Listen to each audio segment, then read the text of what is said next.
Only 2 more episodes to go.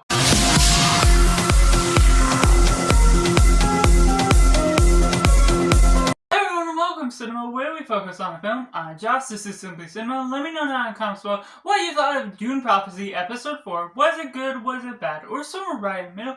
Make sure to like this video if you enjoy it, subscribe if you haven't already to join in film culture community where we talk about a lot of cinema as a whole, and getting right into the synopsis. Tensions begin to rise as the acolytes face the same nightmare.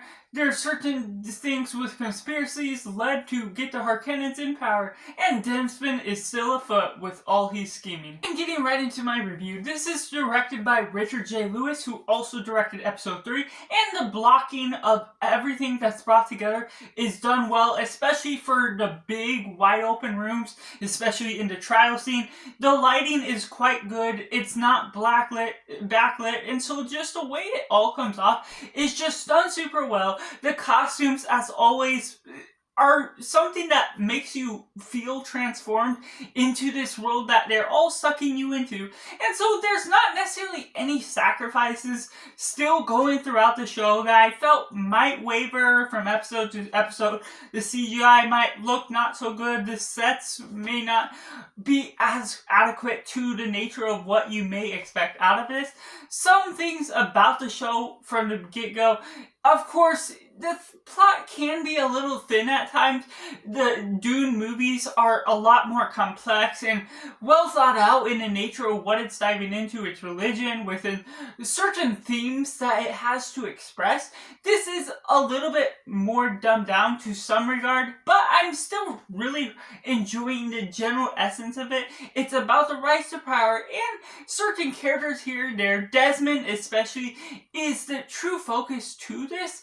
Well, there's also multiple focuses on all these other characters, Valia and Tulia, how they come about become interesting just as well. And this starts with a cold open that manages to capture this sense of fear within the acolytes of sisterhood having these nightmares that happen to be all the same except one girl, and they go through this part where they have to draw out their nightmare through their control, and it becomes interesting how that is invested within the main mother of that and how she loses control, and it sort of goes into this thing that's really cool. The way the drawing scene all plays out, the pacing is great, but there's also some part of it where they go through an interpretation where they speak on it, and it doesn't necessarily go anywhere from that, because it sort of just leads you into there's something scary going about their dreams, and so it's sort of a vague sort of mystery in one sense, partly maybe related to Desmond as we're trying to figure out his past, but they're also getting the blood sample of him, what all leads on to the end, with the trial scene that becomes that much more compelling. I enjoyed what was going on with that scene, and how it built up to that just becomes interesting. There's conspiracies that also were led upon what we got out of the main emperor, out of who's playing Mark Strong, and how we get Mark Strong's performance. All the other performances are just as well. All leads to that trial scene where almost all the main cast is set on the forefront, and so that just becomes something interesting and well built up within the show that has gone through the first 3 episodes. And yes, we only have 2 episodes after this, but it's a well-paced show to the regard that so far it's not feeling like it's wavering too far. There may be some parts where I'm not as much engaged, or certain philosophical ideas, other ideological philosophies that I'm not fully engaged with understanding, but with the way they're building up the conspiracy against Mark Strong's character, the Emperor or the Duke, that just gets involved with that conspiracy that the Sisterhood are trying to do with the Harkonnens, putting the Harkonnen into power.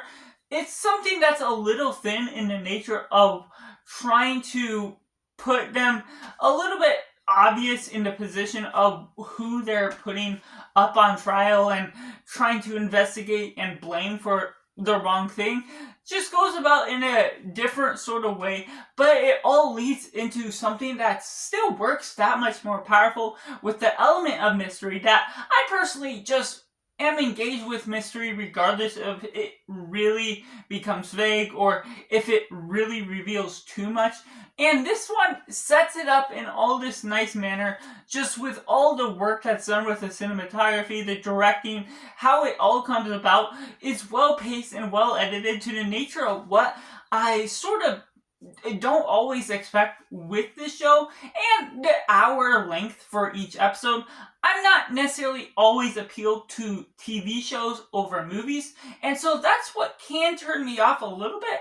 But as a Dune fan myself, and just understanding where it's based on, it's something that I'm still going to be watching and finishing off this series, talking about it with you guys, and even ranking alongside all the movies and miniseries that we got before.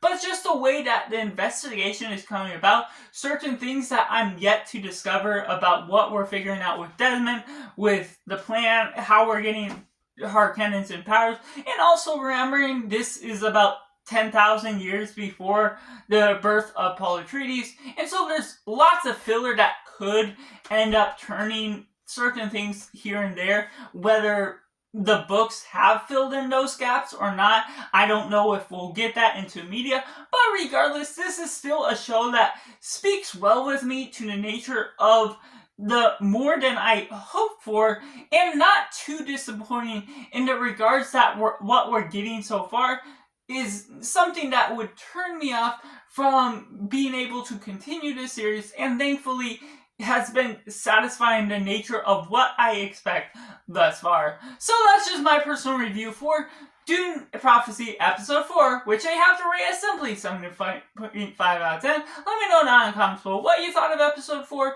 Was it good? Was it bad? Or somewhere right in the middle. Which is your best episode thus far? Make sure to like this video if you enjoy it. Subscribe if you haven't already to join in film culture community where we talk about the love of cinema as a whole.